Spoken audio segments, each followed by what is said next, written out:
Topics बेटा, जैसे कि आपका चैप्टर नंबर 7 चल रहा है aggregate demand, aggregate supply and related aggregates बेटा। इसके ऊपर आपका वीडियो लेक्चर 4 है, जिसमें बेटा हम नेक्स्ट कंसेप्ट कवर करेंगे आपका कंजम्पशन फंक्शन।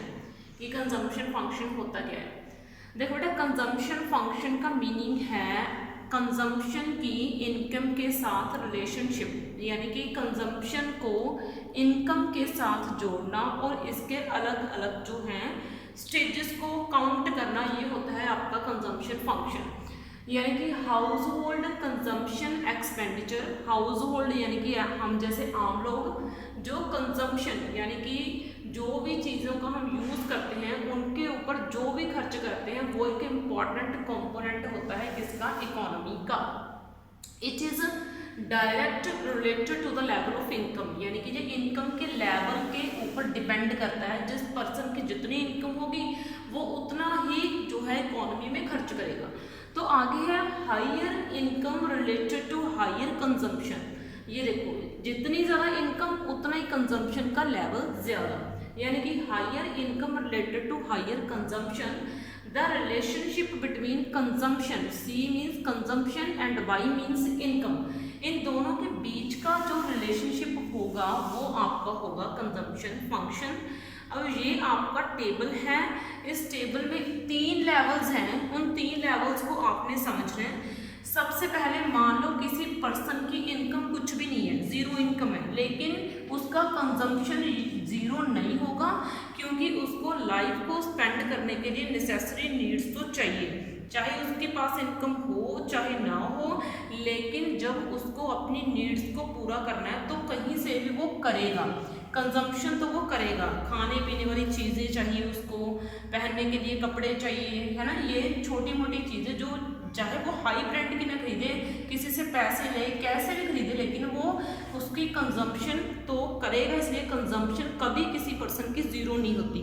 ठीक है, आगे है, जब मान लो उस पर्सन ने कमाना स्टार्ट किया, उसकी इनकम जो है उसको 50 हो रही है, तो एक उसके खर्चे अभी भी ज़्यादा ही होंगे इनकम से। क्यों? क्योंकि अभी वो इनकम से सेटिस्फाई नहीं है। तो इसका मतलब ये देखो, उसकी कंजम्पशन कितनी है? 60 है। जब उसकी इनकम 50 है तो उसकी कंजम्पशन अभी भी ज़्यादा है, उसकी नीड्स अभी भी ज़्यादा हैं, जो कि कितनी है? 60।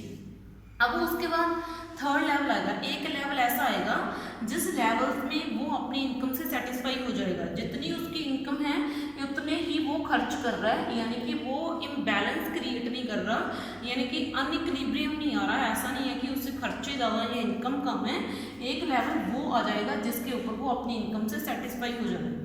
एक आपका है फोर्थ लेवल। फोर्थ लेवल में क्या है कि उसकी इनकम इतनी ज़्यादा हो गई कि उसने उसमें से पैसे बचाने स्टार्ट कर दिए कंजम्पशन करने के बाद भी, यानी कि अपना खर्च पूरा करने के बाद वो अपने पैसे बचा रहा है। तो ये आपकी 4 स्टेजेस हैं। फर्स्ट स्टेज 0 है, सेकंड स्टेज पे इनकम है तो सही पर्सन की, लेकिन अभी वो उससे सेटिस्फाई नहीं है। फोर्थ लेवल है कि इक्विलिब्रियम बन रहा है, यानी कि जितनी उसकी जितनी उसकी इनकम है उतना ही वो खर्च कर रहा है। एक आपका लेवल 4 है, जब इनकम ज़्यादा होगी तो कंजम्पशन जो है पर्सन का कम हो जाएगा। अब इस पूरे टेबल को हमने शो करना है इस डायग्राम के ऊपर।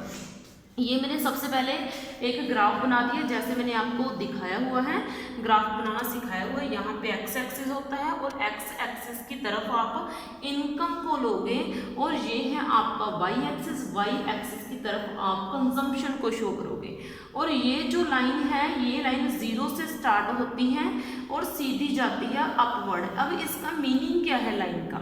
इस लाइन का मीनिंग है कि पर्सन की इनकम, ये देखो, ये y था, ये आपका 0 था, 0 के ऊपर 20 थी, और उसके बाद 50 के ऊपर आपका 60 था, 100 के ऊपर आपका 100 था, 150 के ऊपर आपका 140 था।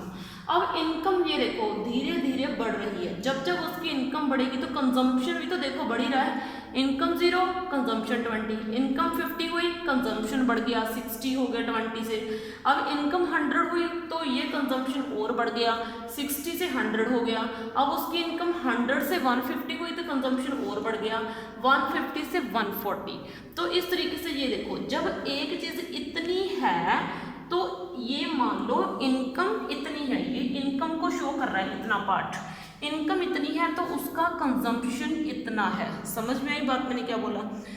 अब देखो मैंने एक डायग्राम इसके ऊपर नहीं बनाई, ये वाली लाइन है, ये मैं आपको बाद में समझाती हूँ, पहले हम इनकम की लाइन को डिस्कस करते हैं। इनकम की जो लाइन है इसको देखो, ये मान लो इनकम इतनी है तो कंजम्पशन जो है एक, सबसे पहले ये ध्यान दो कि ये 0 से स्टार्ट हुई, ये 0 से क्यों नहीं स्टार्ट हुई। इनकम वाली लाइन 0 से स्टार्ट हो सकती है क्योंकि किसी पर्सन की इनकम 0 हो सकती है, लेकिन कंजम्पशन 0 से स्टार्ट नहीं होता, इसलिए मैंने इस कंजम्पशन वाली लाइन को जहाँ से स्टार्ट नहीं करा, यहाँ से स्टार्ट करा है, क्योंकि इतना गैप डाला है कि इतना तो एक पर्सन खर्च करेगा ही करेगा, इसलिए इसको मैंने 0 से ऊपर जो है ड्रॉ किया है।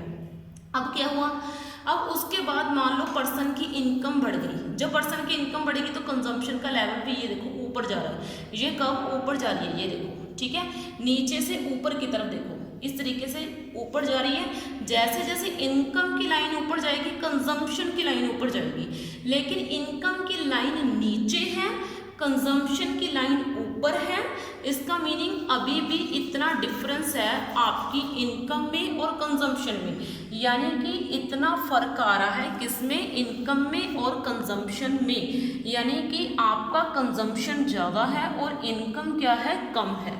उसके बाद इस पॉइंट के ऊपर आ जाओ, जब दोनों जो हैं आपके इक्वल हो जाएंगे, इसको बोला जाता है ब्रेक इवन पॉइंट। कौन सा पॉइंट, ब्रेक इवन पॉइंट या फिर इक्विलिब्रियम पॉइंट, जब आपकी कंजम्पशन और आपका इनकम का लेवल दोनों सेम हो जाएंगे, जितना आप कमा रहे हो उतना खर्च कर रहे हो। लेकिन एक लेवल वो आएगा जब कंजम्पशन की ये वाली लाइन नीचे की तरफ हो जाएगी, कहाँ हो जाएगी, नीचे की तरफ, और इनकम की लाइन आपकी ऊपर हो जाएगी। इसका मीनिंग क्या है, इनकम बढ़ जानी है और कंजम्पशन आपका कम रह जाना है, यानी कि आप इतनी क्या करोगे, फिर इतनी आप सेविंग करनी शुरू कर दोगे, यानी कि ये आपका इनकम का लेवल है, ये आपका कंजम्पशन का लेवल है। फिर से बोल रही हूँ, आपका इनकम का लेवल ऊपर हो गया और कंजम्पशन की लाइन नीचे हो गई। इसका मीनिंग क्या है कि कंजम्पशन जो है वो आपका कम हो गया जब इनकम आपकी काफ़ी ज़्यादा हो गई,